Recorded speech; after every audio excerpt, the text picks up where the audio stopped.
हमारे चैनल को सब्सक्राइब करें और बेल आइकन दबाना ना भूलें। दरभंगा टावर बड़ा बाजार का अलंकार ज्वेलर्स वर्तमान में सोने चांदी की दुकान के लिए नहीं, ये एक काले धब्बे के रूप में अगर हम बात करें, एक दिन पहले 9 दिसंबर को तो उसके लिए याद किया जाएगा, पुलिस की विफलता के लिए याद किया जाएगा।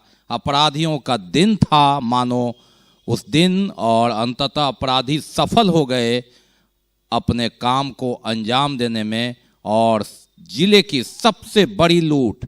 हालांकि अगर हम कागज पर बात करें प्राथमिकी की, तो 11 किलो 600 ग्राम सोना की लूट हुई है, 10 लाख के हीरे के जेवरात, 2,90,000 नकदी। तो आप समझ सकते हैं 11 किलो सोना का क्या दाम है। अगर हम 50,000 रुपये के हिसाब से भी बात करें 10 ग्राम का, तो ये लगभग 5.5 करोड़ का हो जाता है, और 2,90,000 तो कुल मिलाकर कागज की बात करें। हालांकि सूत्र बताते हैं कि सोना और नकदी इससे ज्यादा था। बहरहाल कारोबारी ने लूटकांड वाले मामले में नगर थाने में प्राथमिकी दर्ज की है। सुनील लाठ के आवेदन पर प्राथमिकी दर्ज की गई है। इसमें 11 किलो 600 ग्राम सोना के जेवरात के अलावे 10,22,000 के हीरे से बने जेवर, 2,90,000 नकदी लूटे जाने की बात कही है। हम बात कर रहे हैं पहले प्राथमिकी की, जिसमें व्यवसायी का कहना है कि ये सोने के हाथ चूड़ी, टीका, नथिया, ढोलना, कनौटी, gents ring, ladies ring, locket, guard locket, tops, नथुनी, ठोस सोना, मंगलसूत्र आदि, जिसका बाजार मूल्य 5 करोड़ 35,15,000 है, लूट कर ले गए। इसके अलावा हीरे से बना बाजार मूल्य के 10,22,228 रुपये के 52 अंगूठी, टॉप्स व लॉकेट ले गए। इस पर कृष्णा कंपनी का मार्का लगा हुआ है। सोने के अधिकतर जेवरात पर हॉलमार्क का निशान है।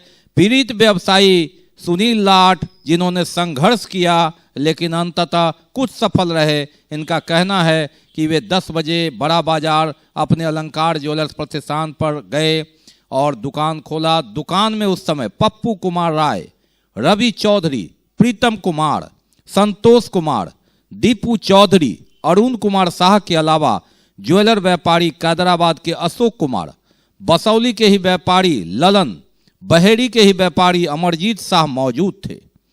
ग्राहकों को जेवरात दिखाने के दौरान 10:30 बजे, हालांकि उन्होंने 10:35 पर लिखा है कि 3 अपराधी दुकान के अंदर आए। इसके बाद 2 अन्य अपराधी दुकान में आ गए। सभी अपराधियों ने पिस्तौल निकालकर उनके साथ सभी स्टाफ व ग्राहकों पर तान दिया। एक अपराधी ने उनके गर्दन पर पिस्तौल सटाते हुए कहा कि चुप रहो, नहीं तो ये गोली चला देंगे। प्राथमिकी में कहा गया है कि दुकान में मौजूद सभी लोगों को पिस्तौल दिखाकर दीवार के साइड में खड़ा कर दिया गया तथा सोना रखे काउंटर का दराज खोलकर अपने साथ लाए बैग में ये अपराधी जेवरात भरने लगे। एक अपराधी पिस्तौल का भय दिखाकर तिजोरी खुलवा लिया, उसमें रखे जेवरात को भी भर लिया। दूसरे अपराधी ने दराज में रखे 2,90,000 रुपये निकाल लिए। इसमें करीब 30,000 के कटे फटे 10, 20, 50 व 100 के नोट भी थे, जो पुराना नोट था। और उसके बाद दोनों बैग लेकर अपराधी भागने के क्रम में गए। जब पीड़ित व्यवसायी का कहना है कि अपराधियों ने जब जा रहे थे तो कोशिश हम लोगों ने किया कि शोर मचाए। इसके बाद अपराधियों ने दहशत पैदा करने के लिए फायरिंग शुरू कर दी। सड़क पर फायरिंग करते हुए लोग निकल गए। पीछा करने के क्रम में अपराधियों की एक गोली उनके सिर को छूते हुए निकल गई, जिससे वह घायल हो गए। और जब बाहर निकले तो सामने दुकान के स्टाफ, जो बगल का दुकान है उसका स्टाफ राजकुमार, उसे गोली लग गई, जिससे वह गंभीर रूप से घायल हो गया। मोहल्ला वासियों से घिरता देख एक बैग छोड़कर अपराधी भाग गए। अब सवाल है, ये बात आई है कि जो बैग छोड़ा गया और एक ले जाने में सफल रहे, जो बैग छोड़ा गया उसमें क्या था? जिस बैग को अपराधी छोड़कर भागे, एफआईआर के अनुसार उसमें सोने का 88 जोड़ा झुमका, 304 जोड़ी कान वाली, 51 गले का हार था। इसका वजन 3 किलो 470 ग्राम था, ये बच गया सोने का सामान। इसके अलावा 11 किलो 516 ग्राम चांदी भी इसी बैग में थी। तो ये सामान इनके साहस के कारण बचा और अंततः एक बैग लेकर भागे। हम आपको सीसीटीवी कैमरे में बराबर दिखा रहे हैं कि किस तरह लाल जैकेट पहना हुआ अपराधी उक्त बैग को ढोकर भाग रहा था। हालांकि अगर हम बात करें उस बैग की, तो उस बैग में 11 किलो 600 ग्राम सोना और नकदी के अलावे वो देखने से प्रतीत होता है कि वह बैग भारी था और वह झुका हुआ था और उसे लोग साइड से 2 अपराधी उसको सुरक्षा दे रहे थे ताकि वह आराम से निकल जाए और सारा सामान लूटकर ये लोग सफल हो जाए।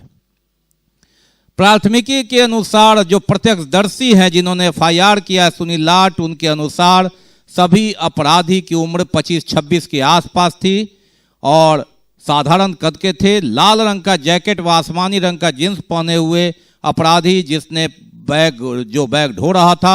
दूसरे अपराधी की उम्र 25-26 वर्ष की थी, वह हरा रंग का जैकेट और ब्लू रंग का जींस पहने हुए था, लंबे कद का था तथा हथियार लहरा रहा था।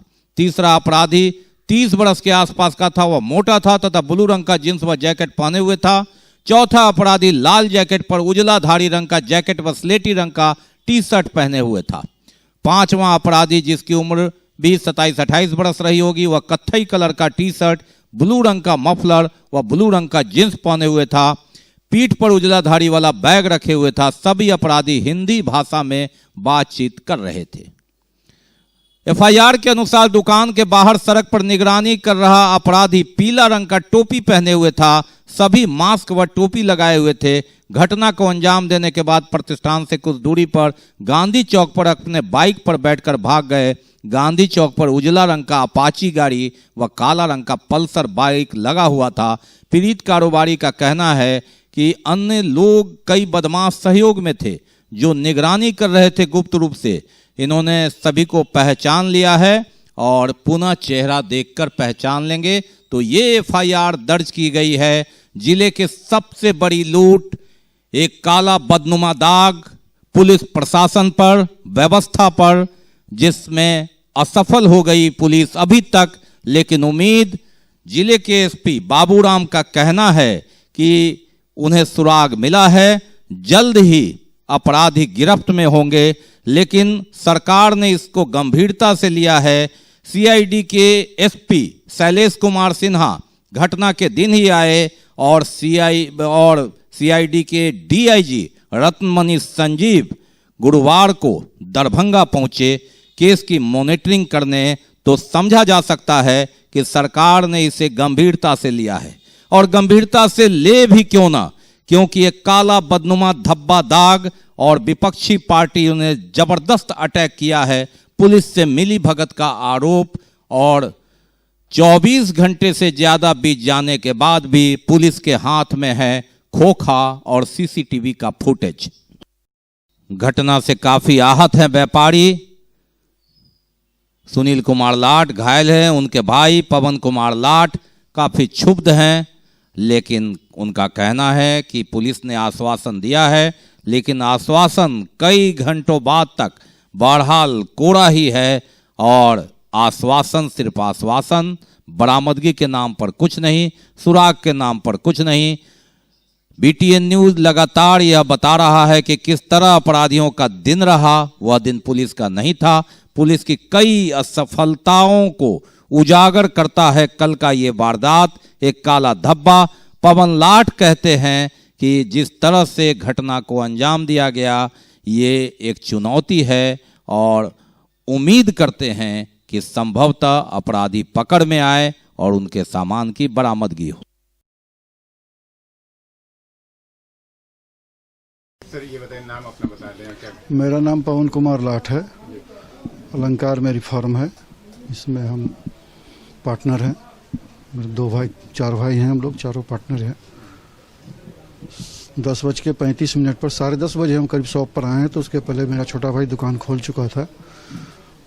6-7 मेरे स्टाफ थे और 5-7 व्यापारी थे। 10:30 में हम आए हैं, भीतर गए हैं भीतर देखे हैं, सब ठीक ठाक था।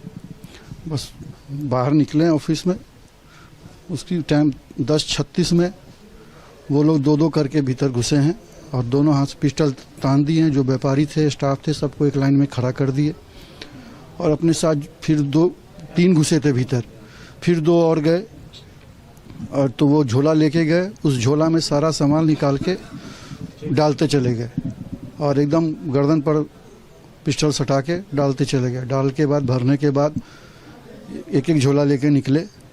जब लास्ट वाला निकला तो मेरा भाई भीतर से चिल्लाया तो हम लोग उसके पीछे दौड़े। वो एकदम बेतरीके फायरिंग करते हुए सारा माल लेके भाग गए। कितना राउंड फायर किया, कितने लोग रहेंगे और क्या क्या? 5 से 6 आदमी हैं। सारा सोना का जेवर और कैश उठा के ले गए। अब ये तो अप्रॉक्स काउंटिंग नहीं है, अब काउंटिंग होने के बाद पता चलेगा। 3-4 लाख रुपए कैश तो होगा ही कलकत्ता से। बैंक जाने के बाद जो बचा हुआ था सो लगभग सोने कितने सोने लगभग कितने केजी? 10 केजी के आसपास तो होगा ही। सोना 10 केजी और सोना और कैश गया, चांदी का सामान छुआ नहीं उन लोगों ने। कितने की लगभग की बात आप? 5 करोड़ के आसपास की लूट होगी, बाकी एग्जैक्ट काउंट होने के बाद। ये तो कोई जख्मी भी हुआ क्या इसमें? मेरा छोटा भाई जो भीतर था, जो सबसे आगे उनके पीछे दौड़ रहा था, भीतर नहीं, जब पीछे खड़े रहा था तब उनकी एक गोली उसके माथे को छिलती हुई चली गई। तो सभी लोग हथियार थे? हाँ, सारे के पास हथियार था। उम्र क्या होगा सबकी? उम्र सब 25 के आसपास, 22, 25, 26। तो नकाब में से बिना नकाब? सब ये मास्क लगा रखे थे, मास्क और टोपी। अच्छा, अब एक चीज बताइए, क्या लग रहा कि कॉलेज से कोई रेकी कर रहा था, क्या लग रहा आपको? बिना रेकी के तो, क्योंकि उन्हें मालूम था कि मेरा सामान कहाँ है और मुझे सिर्फ इसी साइड छूना है, उस साइड नहीं छूना।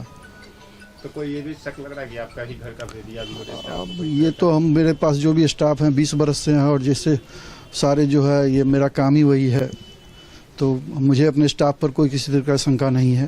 किसी को पहचान सकते हैं? अब तो हम लोग चेहरा ढका हुआ था, अब तो स्थिर से बैठ के बार बार देखेंगे तब समझ में आएगा। ऐसे कुछ समझ में भी नहीं। कितने देर रहे होंगे लगभग अंदर वो लोग? अंदर मेरे ख्याल में 10 से 12 मिनट में सारा काम करके चले गए। सीसीटीवी जो फुटेज है उसको भी उन्होंने? तो उन लोगों ने लगभग 4 मिनट चला, 4 मिनट के बाद उन लोगों ने तो उसको डैमेज कर दिया। DVR भी ले पुलिस हाँ, आई नहीं, हुई- DVR नहीं ले गया, DVR है। पुलिस आई हुई थी क्या आपको? DVR शायद डैमेज कर गए, अब DVR का फुटेज निकलेगा कि नहीं निकलेगा कंफर्म नहीं है। पुलिस आई हुई थी, कौन कौन आए थे, क्या आश्वासन मिला? SP साहब आए थे, IG साहब भी खुद आए थे। उन्होंने कहा 1 से 2 दिन में हम सारा रिकवर कर देंगे। लगता है घटना के समय जो दुकानदार सारी हैं दुनिया उनके कायम है। सर को छूती हुई गोली निकली, लेकिन बाहर में फायरिंग के वक्त सामने कपड़े की दुकान में काम कर रहा राजकुमार राय भी घायल हो गया। उन्हें गोली लगी जिसका इलाज चल रहा है। युवक को जांग में गोली लगी है। घायल युवक दूसरे दुकान का स्टाफ है। दुकान खोलकर साफ सुथरा ही कर रहा था कि गोली की आवाज सुनाई दी। जैसे ही बाहर निकलकर देखा तो उसे गोली आकर जांग में लगी। हालांकि शुरुआती में उसे किसी पत्थर लगने का एहसास हुआ, लेकिन तुरंत खून निकलने से जींस पैंट भीगने के बाद उसे गोली लगने की बात समझ में आई। वह घबरा गया, मालिक को बताया, जिसके बाद तत्काल इलाके के ही निजी डॉक्टर के पास गया, फिर सरकारी अस्पताल गया।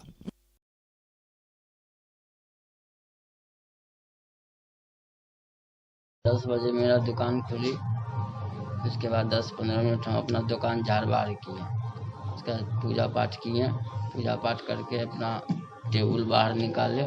उसी टाइम गोली का फायरिंग का आवाज़ आया तो हम झाँका था कि देखे, उसी में हमको लग गया। बस क्या देखे क्या? देखे क्या जो रोड पर फायरिंग हो रहा है, बस उसी में गोली लगी। कहाँ पे गोली लगी है? जान पे कितनी गोली लगी है? एक फिर क्या बोले? डॉक्टर के पास गए? कहाँ गया, क्या गया? डॉक्टर के पास मनाजीपुर पर गए, विजय के यहाँ तक 2 सुइया दिया। DMCH भेज दिया। हाँ। DMCH में एक्सरे हुआ तो कहा ऑपरेशन करने के लिए। तो ऑपरेशन के बारे में बोला कल होगा। तो हमारा भाई सब उठा के यहाँ ले आया। क्या स्थिति है, क्या देखे? कितने लोग अपराधी थे, किस तरह की घटना? सब हम कुछ नहीं देखे सर। तुमको गोली कैसे लगी, इसका एहसास कैसे हुआ? एहसास ऐसे हुआ जैसे कि कोई हमको जैसे लगा कोई पत्थर से मारा है। 2 मिनट के बाद देखते हैं मेरा पूरा जींस खून हो चुका है। तो अपना बॉस के बोले भैया देखिए हमको नहीं चोट नहीं कुछ नहीं कहा। राजकुमार राय का कहना है कि वह कुछ समझता, उससे पहले ही उसे चोट लगी, पत्थर समझा, लेकिन गोली लगी थी। जब खून देखा तो एहसास हुआ और वह घबरा गया।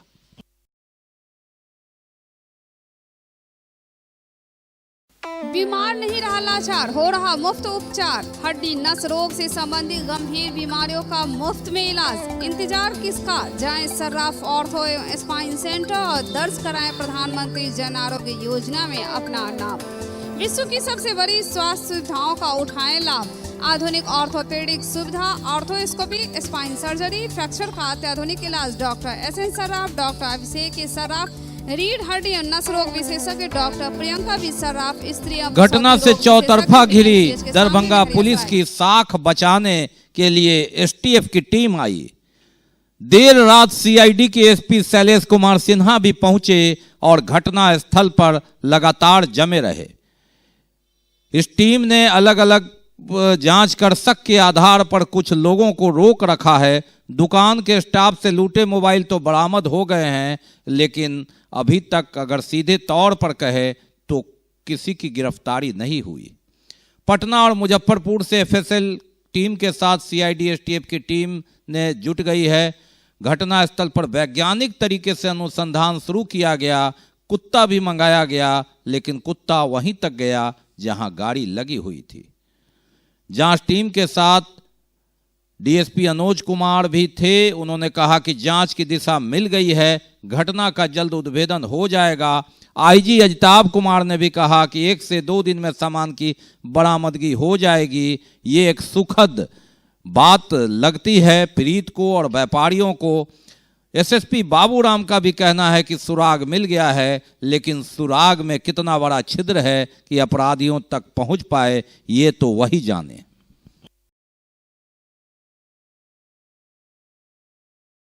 क्या अपडेट है जो डकैती हुई उसमें क्या अपडेट है? देखिए, सूचना पर जो है कि सभी पदाधिकारी, बड़े पदाधिकारी, जिले के आईजी साहब, सीनियर एसपी, सभी पदाधिकारी यहाँ आ गए हैं। उसके बाद जो है छानबीन चल रही है। इसमें डॉग स्क्वाड का भी सहारा लिया गया है। फिंगरप्रिंट के लिए पटना से एफएसएल की टीम आई है, मुजफ्फरपुर से एफएसएल की टीम आई है, सीआईडी के एसटीएफ की भी टीम आई है। सभी लोग अपने अपने अलग अलग कार्य कर रहे हैं और हम लोग को जो इनपुट मिल रहा है, पुलिस को जो इनपुट मिल रहा है उस पर कार्रवाई हो रही है। लेकिन ये इनपुट आउटपुट में कब बदलेगा या बदलेगा भी नहीं, शायद इसका जवाब नहीं। क्योंकि बाकरगंज में 1 साल पहले जो लूट की घटना हुई उसका उद्भेदन ठंडे बस्ते में चला गया, कुछ नहीं निकला। यहाँ 1 से 2 दिन की बात है, 1.5 दिन बीत गया है। दूसरा दिन में देखते हैं कि पुलिस के हाथ क्या लगता है। बहरहाल पुलिस के हाथ में अभी खोखा है, जिसकी क्वालिटी 10-15 मिनट तक वह जांचती रही, वहीं सीसीटीवी खंगालती रही, लगातार एक दूसरे को सीसीटीवी में देखती रही कि आपके कैमरे में कितना कैद हुआ, किसी का चेहरा आया या नहीं आया। हालांकि लोग बताते हैं व्यापारी के वहां कि पुलिस अगर तत्पर काम करती और सीसीटीवी खंगालने के बजाय व्यापारियों के विश्वास पर उस ओर जाती जिस ओर अपराधी भागे थे, तो अपराधी बीच में फंस सकते थे। लेकिन पुलिस तो खोखा की क्वालिटी और सीसीटीवी कैमरे की तस्वीर लेने में जुट गई। और सबसे बड़ी बात, डीएसपी अनुज कुमार जिनसे हम बात कर रहे थे, ये जब पहुंचे तो इनकी गाड़ी पहले ही रुक गई थी, क्योंकि पुलिस ने पहले ही जगह जगह हर जगह को नीलाम कर रखा है। ठेला वाले से लेकर दुकानदारों तक का सामान पसरा रहता है। जहां 2 पहिया वाहन से आप नहीं जा सकते, ऐसे में पुलिस पर जब दाग लगने लगती है तो ठीकरा नगर निगम पर फोड़ दिया जाता है। नगर निगम का कहना है कि वह क्या करे, उसके पास बल नहीं है, पुलिस सहायता नहीं करती। और इस बीच में जनता फुटबॉल बनी रहती है और इस फुटबॉल में ही अपराधियों ने ऐसा गोल कर दिया जिसका चोट सीधे पुलिस प्रशासन को भले ही एहसास न हो, लेकिन मन ही मन तो लगता होगा कि उसने ठीक से पुलिसिंग नहीं की, जिसकी बदौलत अपराधियों ने एक बड़ा ऑपरेशन कर दिया जो काला धब्बा है पुलिस के इतिहास में, दरभंगा के इतिहास में। बुधवार को घटना के बाद उमड़ी भीड़ और एसएसपी बाबूराम फ्लैग मार्च करते हुए बड़ा बाजार में। लगभग 2 साल के कार्यकाल में अगर इस तरह फ्लैग मार्च कर लेते तो शायद नौबत नहीं आती, और नहीं यही नौबत नहीं आती कि आईजी अजिताभ कुमार सिन्हा को भी स्पॉट पर आना पड़ता। सीआईडी के एसपी और सीआईडी के डीआईजी को उतरना नहीं पड़ता अगर ये फ्लैग मार्च एसएसपी साहब अपने अधीनस्थ से भी करवा देते। लेकिन 2 वर्ष में नहीं लगता है कि जिले के एसपी, जो सबसे ज्यादा रेवेन्यू देने वाला बड़ा बाजार है, व्यापारियों का गढ़ है, वहां कभी फ्लैग मार्च क्या, पुलिस भी सिपाही भी भेज करके निगरानी करवाते।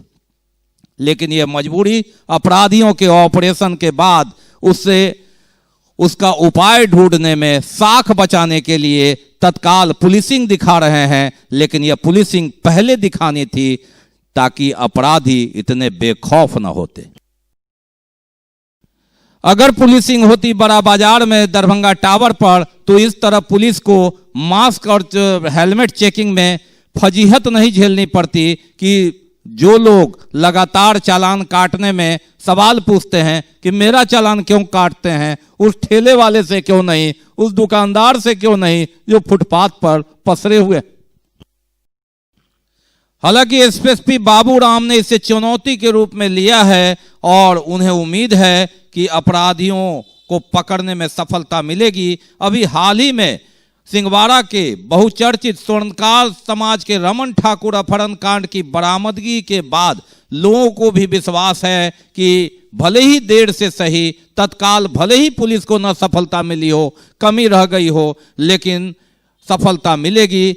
इस अपहरण कांड के उद्भेदन को लेकर स्वर्णकार समाज ने उन्हें कोरोना काल में भी सम्मानित किया और कहा कि आपके नेतृत्व में व्यवसायी सुरक्षित हैं। लेकिन इस नेतृत्व पर एक उंगली उठी, दाग लगा है। अब देखना है कि एसएसपी बाबूराम पर उठी उंगली ये कैसे ये दाग मिटता है। ये सम्मान जो अभी स्वर्णकार समाज ने उन्हें दिया है, दरभंगा में सबसे बड़ा सोना लूट का मामला ये काला धब्बा बन के रह जाता है, या फिर दाग हटकर फिर इसी तरह का दृश्य आता है जब व्यापारी वर्ग उन्हें सम्मानित करेंगे या फिर कोसेंगे। ये एक सवाल, एक चुनौती पुलिस कप्तान बाबूराम के लिए। ये तस्वीर पुरानी नहीं है, कहानी पुरानी नहीं है। 1 सप्ताह पहले 2 दिसंबर की ये तस्वीर है। बीटीएन न्यूज ने इसे प्रमुखता से दिखाया था और ठीक 1 सप्ताह के बाद स्वर्ण व्यवसायी के इस मनोबल को अपराधियों ने चकनाचूर कर दिया। दरभंगा का सबसे बड़ा सोना लूट कांड बना डाला और उसमें वे सफल रहे। 1 सप्ताह के बाद की ये तस्वीर, 1 सप्ताह पहले जिस वरीय पुलिस अधीक्षक को लोगों ने सम्मानित किया, उन्हीं के अधीनस्थ पुलिस कर्मियों ने लापरवाही बरती और अंततः उंगली उठ रही है पुलिसिंग पर, पुलिस कप्तान पर, पुलिस के कार्य पर, पुलिस की कार्य प्रणाली पर।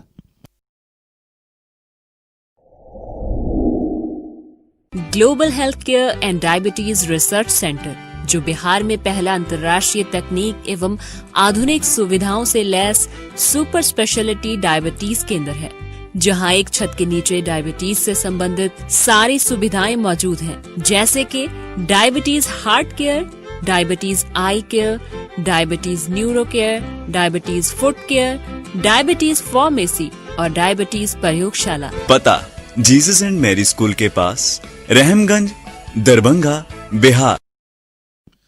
हमेशा सुरक्षा और स्वच्छता की आस में प्रमंडलीय वाणिज्य उद्योग परिषद, लगातार पुलिस को सहयोग देने वाला प्रमंडलीय वाणिज्य उद्योग परिषद थोड़ा आक्रामक हुआ। प्रेस विज्ञप्ति से निकलकर इन लोगों ने आक्रामक रूप से एसएसपी बाबूराम से मुलाकात की, कहा जो हुआ वो अच्छा नहीं हुआ, लेकिन हमें आपसे पूरी उम्मीद है कि आप अपराधियों को पकड़ेंगे और उद्भेदन करेंगे।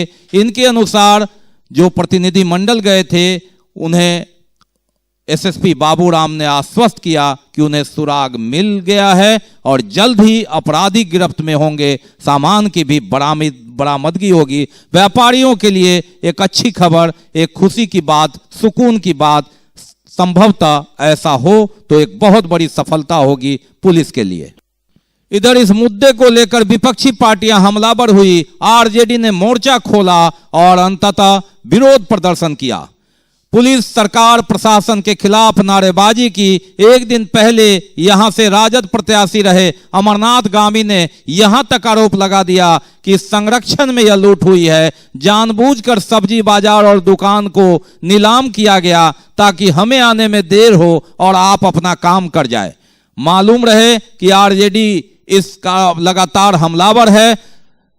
आरजेडी के मुखिया तेजस्वी यादव ने भी ट्वीट करके कहा है कि नगर विधायक के आवास के सामने भीड़ भरे बाजार में ये लूट क्या दर्शाता है, ये जंगल राज है या जंगल राज का कोई अलग नाम दे। जंगल राज के नाम पर लगातार हमलावर करते हुए सत्तासीन हुई नीतीश सरकार जो चौथी बार बनी है और लगातार विधि व्यवस्था पर सवाल उठा रही थी, लेकिन एक दिन पहले की घटना ने पूरी तरह विपक्ष के पाले में ये गेंद दे दिया है और डिफेंसिव मूड में है सत्ताधारी, हमलावर है विपक्षी पार्टी आरजेडी।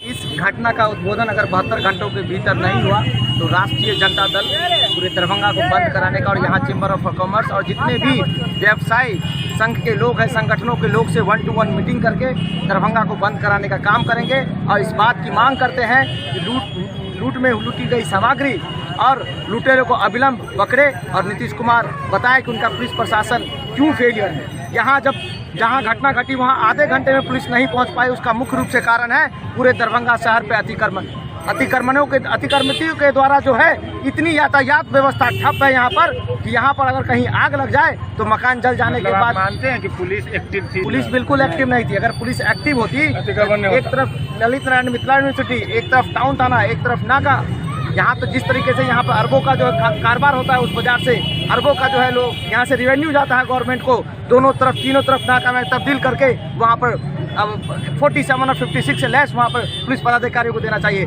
यहाँ थाना में होमगार्ड के बूढ़े जवानों से ड्यूटी कराया जाता है और डीएपी के फोर्स को घर पे बिठाया जाता है या कहीं ना कहीं सेंटिंग में रखा जाता है। ये सभी पुलिस की जो व्यवस्था है दरभंगा में थानाओं के अंदर, वहाँ पुलिस के मुखिया समुचित रूप से नहीं प्रोवाइड करा रहे हैं, ये भी एक मुख्य कारण है। और यहाँ की पुलिस लोगों को मास्क का चालान 2000 का काटने में और दारू को खोजने में लगी है। अपराधी नाक के नीचे से सुबह 10 बजे।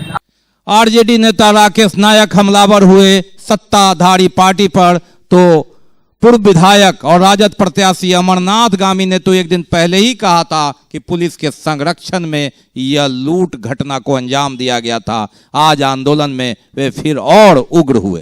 हाथ भरा होता तो अपराध नहीं होता।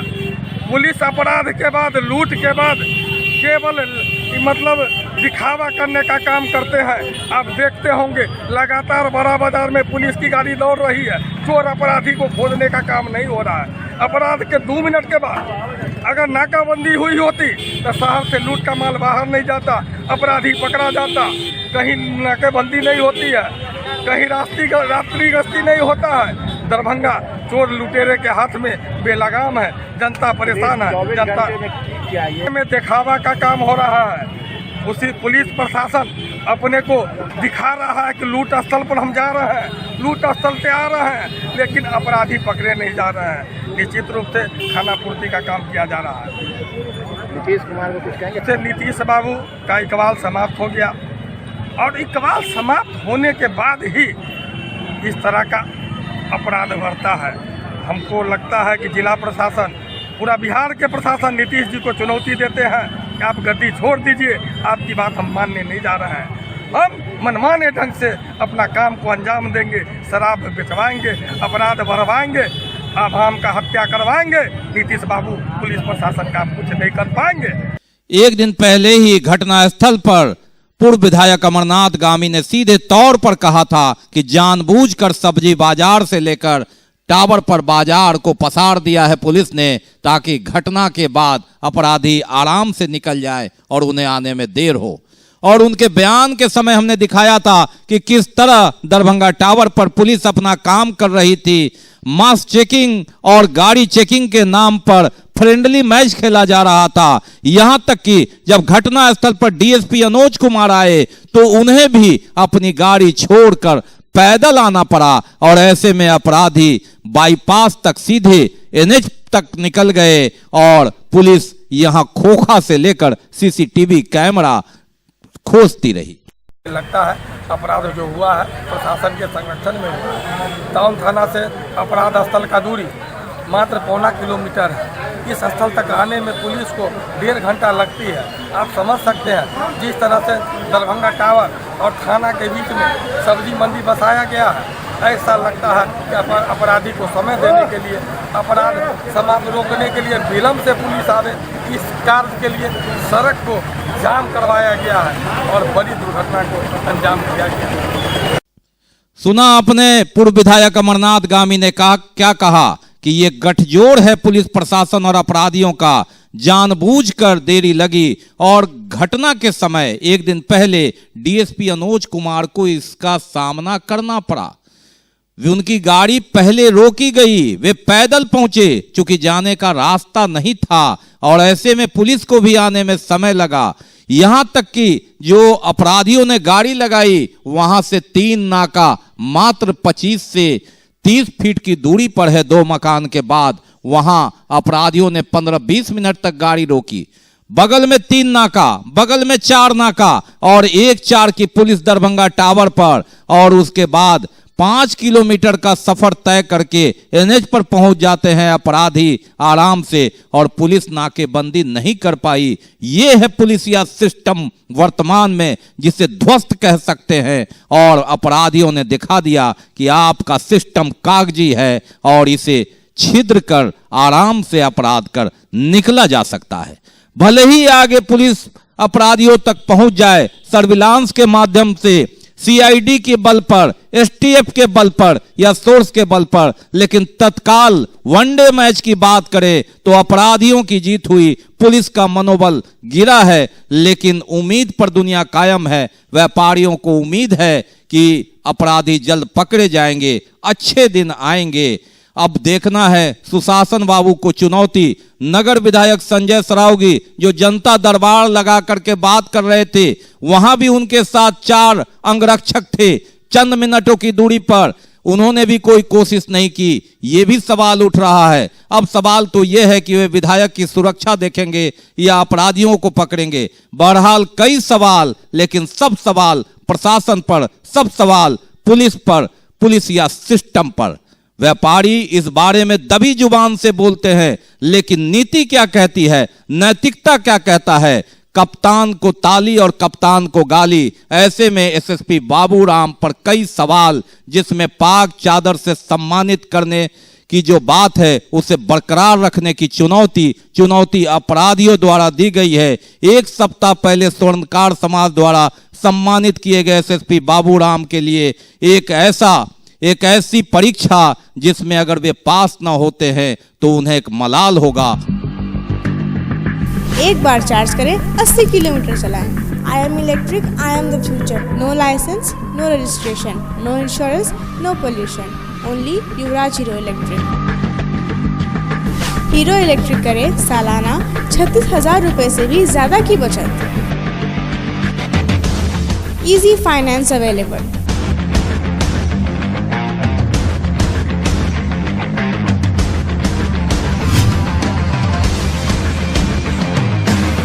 हीरो इलेक्ट्रिक की बैग 37,000 से लेकर के 96,000 तक नई मॉडल उपलब्ध है। एक बार अवश्य पधारे।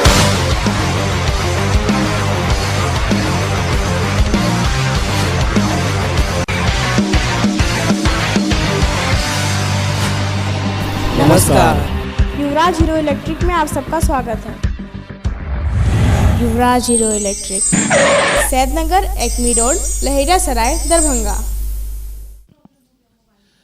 लेकिन पुलिस महानिरीक्षक मिथिला क्षेत्र के अजिताभ कुमार का लगातार सहयोग, संरक्षण, खुद स्पॉट पर पहुंचे, घटना स्थल पर पहुंचे, और वे आश्वस्त हैं कि उनकी पुलिस टीम पूरी तरह सफल होगी। इस कांड के उद्भेदन में अपराधी पकड़े जाएंगे। अपराधियों का रिट्रीट हमने पता कर लिया, अपराधी किधर भागे हैं और जिस दिशा में भागे हैं उन जिलों के संपर्क में भी हम हैं। और ये भी पता लग रहा है जिस तरह से घटना हुई कि उनके लोकल लाइनर भी थे। लोकल लाइनर पे जिन लोग पर संदेह था उस पर कार्रवाई चल रही है। उन पर वो जैसे ही उन पर कार्रवाई, उन पर हम प्रेशर बढ़ाएंगे, उम्मीद करते हैं केस क्रैक कर लेंगे। और इसके अलावा जिन जिले में जो अपराधी भागे हैं वहाँ संपर्क में और वहाँ के जो भी संदिग्ध हैं उन जिलों के में भी जो टीम वर्क करती है उनसे संपर्क में है। तो इधर लाइनर का काम, उधर उनको पकड़ने का काम, दोनों तरफ प्रोग्रेस में है। और सभी की टीम में सीआईडी की भी टीम आ गई और हमारे जिला की भी इंटायर टीम लगी हुई है और अगल बगल के सभी जिलों से कॉपरेशन ले जा रहा है। अभी तक किन्हीं की गिरफ्तारी भी हुई? ये कहना भी सही नहीं होगा, मैं जब कुछ कंक्रीट निकलेगा तो बताऊंगा। कल आप भी गए थे तो वहाँ क्या कुछ पाया? देखिए वो जगह बहुत ही डेंस है। मुझे यहाँ से लहरिया सराय में वहाँ पहुँचने में करीब 1 घंटा लगे। वो ऐसा जगह है, टावर चौक है कि वहाँ पर यहाँ से आप लहरिया सराय से आगे बढ़िएगा तो आगे से रोड इतनी संकरी हो जाती है कि वहाँ पहुँचने में बहुत समय है। फिर हम लोग ये देख रहे हैं कि जब घटना हुई थी तो वहाँ पर लोकल थाना की गश्ती कहाँ पर थी। 1-2 लोग बताए थे हम लोग टावर चौक के बगल में, ज़्यादा दूर नहीं थे, घटना पहुँचे भी, लेकिन बताया कि वहाँ पर गाड़ी से पहुँचने में बहुत समय लग जाएगा। वो ऐसा जगह प्लस वो जो दुकान है वो लहरिया सराय ठीक टावर पर नहीं है, टावर से निकल के एक रोड बड़ा बाजार भी है। बड़ा बाजार के अंदर एक गली के लास्ट में वो दुकान है। तो वो ऐसा पोजीशन है कि वहाँ फिर अंदर जैसे घटना भी हो रहा है तो फिर किसी को बाहर पता नहीं चल रहा है। वो तो इस तरह लोकेशन भी सिलेक्ट इस तरह से किया गया। लेकिन हमारे पास क्लूज हैं काफ़ी, सीसीटीवी कैमरे काफ़ी लगे हुए हैं, इसलिए हमें क्लियर कट देख लिया कौन कितने अपराधी थे, किस चीज़ में सामान ले गए, सारा ये सब है। बहरहाल पुलिस ने इसे चुनौती के रूप में लिया है। एसटीएफ, सीआईडी और आईजी खुद मॉनिटरिंग कर रहे हैं और एसएसपी बाबूराम को उम्मीद है कि सफलता जरूर मिलेगी। जनहित में हम आपको पुनः वह दृश्य दिखा रहे हैं बार बार। ये अंतिम छोर नगर विधायक संजय सरावगी के आवास के पास जो अपराधी भाग रहे हैं। अगर आपको कद काठी ये 2 नंबर, दूसरा पिस्तौल लहराते हुए, उसके बाद 20 सेकेंड तक शांति। अगर आप कद काठी, हुलिया, पहनावा इत्यादि से अगर आपको लगे कि ऐसा संदिग्ध और आपराधिक किस्म का व्यक्ति इस तरह का है तो तुरंत गोपनीय सूचना दें या बीटीएन न्यूज को सूचना दें या अपने जो आसपास पुलिस है उनको। और ये पब्लिक भाग रही है। यह दृश्य हम आपको बार बार दिखा रहे हैं जनहित में इसलिए कि आप देखिए पहनावे, हुलिया से शायद पहचान पाए। और ये लूट का सामान और उसे सुरक्षा देते हुए अपराधी 3, 4, 5 और ये 6 और उसके बाद दोनों हाथों में पिस्तौल। और ये 7वां अपराधी, दोनों हाथों में पिस्तौल। और ये लास्ट अंतिम 8वां अपराधी, ये अंतिम कैमरे में दोनों हाथों में पिस्तौल और फायरिंग करते हुए। और पीछे ये पब्लिक दौड़ी, लेकिन ठिठक ठिठक कर हिम्मत भी की। इसमें से कईयों ने एक बोरा छीनने में भी कामयाब रहे, लेकिन अंततः दिन अपराधियों का था और वे सफल हो गए।